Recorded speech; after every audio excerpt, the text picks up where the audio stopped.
একজন সন্তানকে হলো হাফেজ এবং আলেম বানান।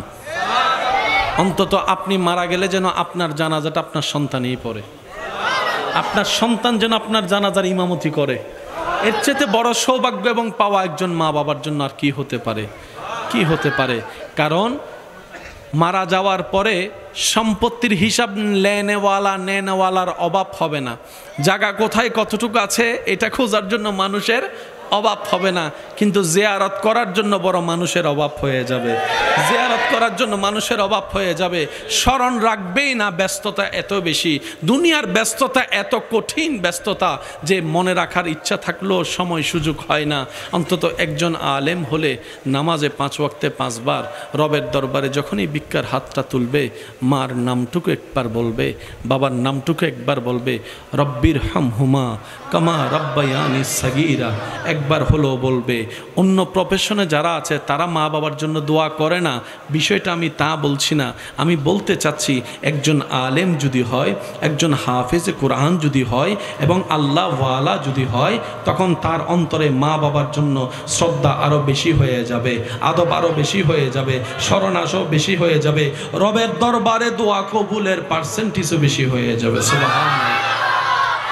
অথচ পৃথিবীর সব কিতাবের চাইতে দামি কিতাব কোরআন, সবচাইতে ভারী কিতাব কোরআন, সবচাইতে জ্ঞানওয়ালা কিতাব কোরআন, সব কিতাবের মধ্যে শ্রেষ্ঠ কিতাব কোরআন। যেখানে 2 পাতা মুখস্থ করতে আমাদের ক্লাস 9, 10-এ খবর হয়ে যায়, সেখানে 4, 5, 6-এর বয়সী একটা ছেলে পুরা কোরআন মুখস্থ। এই একটা জিনিস মাথায় এক সাইডে রাখেন। দ্বিতীয় ভাবনায় আসুন একটু পদার্পণ করি, সেটা হচ্ছে ক্লাস 9-এ যা মুখস্থ করেছি, ইন্টার ডিগ্রি অনার্সে যাওয়ার পরে সেটা যদি জিজ্ঞেস করে, সাহেব বলতো ক্লাস 9-এর এসেটা কি, আমি তো পারবোই না, আপনারটা আমি জানি না ভাই, আমি তো পারবোই না, আপনারটা আপনি না বলবেন। পারবে? এসে বলতে বললে পারবে? প্যারাগ্রাফ বলতে বললে পারবে? তখন উত্তর কি? সেই দিন গেছে তো তুমি না মুখস্থ করছিলে, আমি দেখছিলাম তো তুমি মুখস্থ করতে করতে। সেই বলবে যে এগুলো পরীক্ষা লেখার জন্য মুখস্থ করছিলাম, পরীক্ষাও শেষ, পরীক্ষাও শেষ, এত টাইম নাই মুখস্থ রাখার। কিন্তু চমৎকার বিষয় কি জানেন, এখানে কোরআনে হাফেজ কেউ আছে? একটু হাত তোলেন। কোরআনে হাফেজ একজন আছে। আপনার বয়স কত? 11 বছর বয়সে কোরআনে হাফেজ। আর একটু আস্তে করে বলেন। আর কেউ আছে কোরআনে হাফেজ? আর কেউ থাকলে অনেকে হাত তুলবে না, হয়তো হুজুরে জিজ্ঞেস করবে মনে। আপনি আছেন কোরআনে হাফেজ? কি নাম? হ্যাঁ, নাইম। আল্লাহ কবুল করুক। আপনি কোরআনে হাফেজ? হ্যাঁ, ইনশাআল্লাহ। বয়স কত? হ্যাঁ, 12 বছরে কোরআনে হাফেজ। আর একটু জোরে এবার আসেন। 12 বছরের সামনে আপনার আমার অবস্থা কি?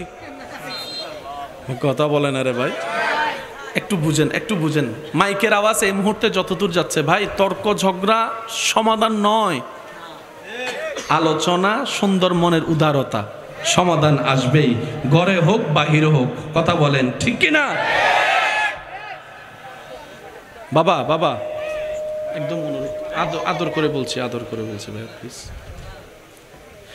ক্লাস 9-এর সাবজেক্ট একরকম, 10-এর সাবজেক্ট একরকম। যত উপরে যাবেন তত ভারী সাবজেক্ট, কিন্তু কোরআনের মতো ভারী সাবজেক্ট আর নাই। অনার্স মাস্টার্স ডিগ্রিতে যত ভারী সাবজেক্ট আছে, এগুলাকে যদি ক্লাস 8-এর মধ্যে এনে দেওয়া হয়, ছাত্ররা আন্দোলন করবে, এই টিচারের পদত্যাগ চাই।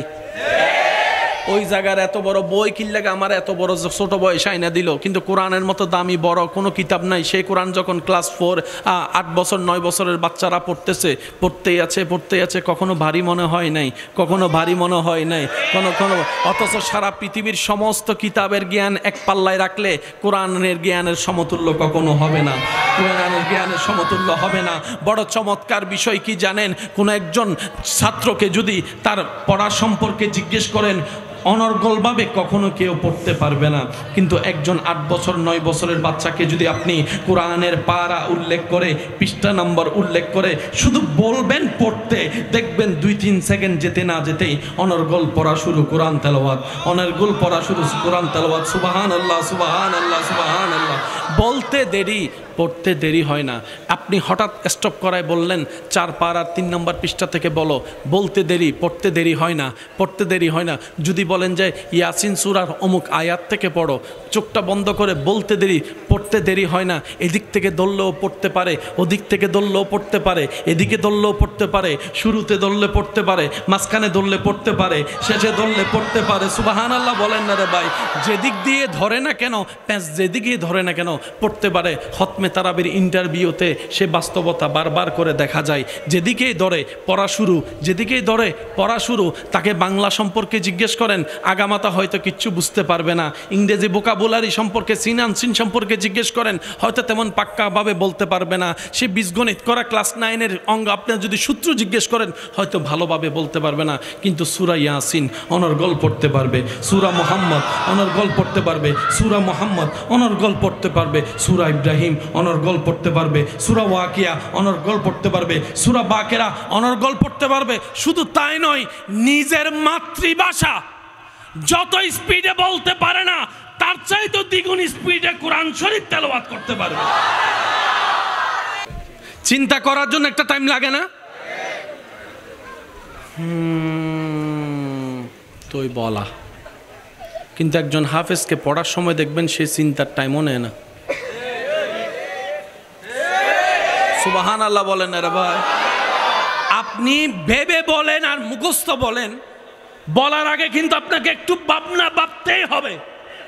বাবা ছাড়া কখনো বলা যায় না। কিন্তু কোরআন হাফেজ যারা আছে তাদেরকে একটু পড়তে বলবেন, আপনি অবাক হয়ে শুনে থাকা ছাড়া আপনি কুলকিনারা খুঁজে পাবেন না, কুলকিনারা খুঁজে পাবেন না। আপনার ব্রেন, আপনার কম্পিউটার অবাক হয়ে যাবে। এটা কিভাবে সম্ভব? এটা তো কম্পিউটার এত দ্রুত চেঞ্জ হয় না যত দ্রুত ওনার কোরআন তেলাওয়াত চেঞ্জ হচ্ছে, পৃষ্ঠা চেঞ্জ হয়ে যাচ্ছে। আবার তা কি কোনো প্রকার বিরতি দেওয়া ছাড়াই পড়তেই আছে, পড়তেই আছে, পড়তেই আছে। আলিফ লাম মিম যালিকাল কিতাবুল লা রাইবা ফিহি হুদাল লিল মুত্তাকিন আল্লাযীনা ইউমিনুনা, এরকম পড়তেই আছে, তো পড়তেই আছে। সেকেন্ডে চেঞ্জ হচ্ছে, পড়তেই আছে, পড়তেই আছে। আপনি ভাবনায় পড়ে যাবেন। তখন আপনার মন, আপনার ব্রেন, আপনার বিবেক, আপনার সব কিছু বলতে বাধ্য হবে কুরআনুল কারীম চেষ্টা করে আয়ত্ত করা সম্ভব হয় না। এটা রব্বুল আলামিন কুদরতি ব্যবস্থাপনায় যাকে দান করে তার ভিতরেই কোরআন ভিতরে চলে যায়। আল্লাহু আকবার।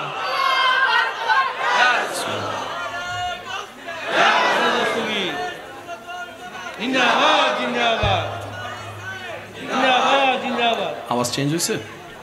একবার বলি সুবহানাল্লাহ। কোরআনে হাফেজ পাগল হলেও সব ভুলে যায়, চিনে না কোরআন অনর্গল। সুবহানাল্লাহ জোরে বলি। ডাক্তার বলতে পারে, ইঞ্জিনিয়ার বলতে পারে, কোরআনে হাফেজ কিন্তু অনর্গল। তার কারণ হচ্ছে পৃথিবীর সমস্ত বড় বড় জ্ঞানী জ্ঞানটাকে স্টক করে রাখে ব্রেনের করে। কোথায়? ব্রেনে। ওই ব্রেনের স্ক্রু যদি ঢিলা হয়, কিন্তু কোরআনে হাফেজের হেফজটা, কোরআনটা ব্রেনে স্টক হয় না, এটা কলবে স্টক হয়, সিনার মধ্যে স্টক হয়ে যায়। সুবহানাল্লাহ। যার কারণে ব্রেন পাগল হলেও দিলটা ঠিকই থাকে। উনি সাদা কালো না চিনলেও কোরআন তেলাওয়াত ঠিকভাবে করতে পারে, কোরআন তেলাওয়াত ঠিকভাবে করতে পারে। কোরআন সিনার মধ্যে মজুদ হয়। চিৎকার দিয়ে বলেন সুবহানাল্লাহ। আল্লাহ তাআলা আমাদের নবীকে যতটুকু স্পেশাল পাওয়ার মুআজিজা দান করেছেন, সেই মুআজিজার লিস্টের মধ্যে অন্যতম মুআজিজা হচ্ছে কোরআনুল কারীম। আল্লাহ তাআলা আমাদের সবাইকে সেই নিয়ামত বুঝে আমল করার তৌফিক দান করুন। একজন সন্তানকে হলো কোরআনে হাফেজ বানানোর চেষ্টা করবেন, আলেম বানানোর চেষ্টা করবেন। ওই যে বলেছিলাম আপনার জানাজাটার জন্য আপনার আলেম ছেলেটাই পড়ায়, আপনার হাফেজ ছেলেটাই পড়ায়। এটা একজন মা বাবার জন্য অনেক বড় পাওয়া হবে। কি বলেন আপনারা? তো ভালো কাজে বাঁধা বেশি, ভালো কাজে কষ্টও বেশি। কথা বলেন ঠিক কিনা? দুধের মতো শক্তিশালী পাওয়ারফুল খাবার তেমন নাই, কিন্তু দুধওয়ালার দুধ মানুষের ঘরে গিয়ে গিয়ে ভিক্ষুকের মতো বেচতে হয়। মদের মধ্যে ক্ষতির কোনো অভাব নাই, দুনিয়াবিও ক্ষতি, আখেরাতেরও ক্ষতি, ব্রেনেরও ক্ষতি, শরীরেরও ক্ষতি, লিভারের ক্ষতি, ক্ষতি আর ক্ষতি। আর সেই মদটা ওইখানে গিয়ে সিরিয়ালে দৌড়ে অনেক টাকা দিয়ে টোকেন টোকেন নিয়ে তারপরে কিনতে হয়। দুধ বিক্রি করতে গেলে 1000 বার জিজ্ঞেস করে পানি মিশাইছস মনে হয়। দুধের কেজি কত? 80 টাকা। 20 টাকা দিবিনি ক। আর মদের বেলায় বলে যে 200 ন 500 হইলে 500, 1000 হইলে 1000, 5000 হইলে 5000 দে, লক দে।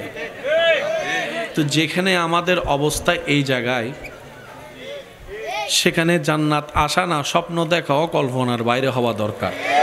কিন্তু তারপরেও মনের কোণার মধ্যে 1000 অপরাধ করার পরও একটু আশার বাতি জ্বলে, এই কারণে, কারণ আমাদের রব হচ্ছেন রহমানুর রহিম, আমাদের নবী হচ্ছে রাহমাতুল লিল আলামিন রউফুর রহিম। চিৎকার দিয়ে বলেন সুবহানাল্লাহ। ওই দুই রহমানের মাঝখানে, দুই রহিমের মাঝখানে আমাদের একটু বাঁচার আশা এবং স্বপ্নটা বেঁচে আছে, কারণ রবও আমাদের রহমতের দরিয়া। আল্লাহ সেই রব আবার আমাদের নবীকে রহমতের দরিয়া বানিয়ে দিয়েছেন, রহমতুল্লিল আলামিন। সেজন্য হয়তো ওই জান্নাত পাওয়ার স্বপ্নটা কিছুটা দেখার সাহস আপনি আমি করতে পারি। না হয় যোগ্যতা জান্নাতে যাওয়ার আপনারও নেই, আমারও নেই, আমাদের কারণেই। জান্নাতে যাওয়া তো দূরের কথা, সত্যি বলতে নিজের গুনাহের খাতা নিজে যদি একবার দেখি, আয়নার মধ্যে নিজের চেহারা যদি একবার দেখি, আমি আমার জায়গায়, আপনি আপনার জায়গায় হয়তো নিরপেক্ষ বিচারক হয়ে বিচার করে দেখে বলতে বাধ্য হব, জান্নাত পাওয়া তো দূরের কথা, জান্নাতের ঘ্রাণ পাওয়ার যোগ্যতাও আমাদের কারোর মধ্যে নাই, আমাদের কারো মধ্যে নাই। জান্নাতের ঘ্রাণ পাওয়ার সুযোগও আমাদের কারো মধ্যে নাই। এত গুনাহ আমাদের জীবনে ঘটে গিয়েছে। আল্লাহ তাআলা আমাদের সবাইকে নবীর ওয়াফাদার উম্মত, রব্বুল আলামিনের ওয়াফাদার বান্দা বনে দুনিয়ার জীবনে ঈমানের সাথে মাথা উঁচু করে ইজ্জতের জীবনের সাথে বেঁচে থেকে নেক আমলকে সাথী বানিয়ে কালিমা মুখে দুনিয়ার থেকে গিয়ে পরকালে যাওয়ার তৌফিক দান করুক। আমিন।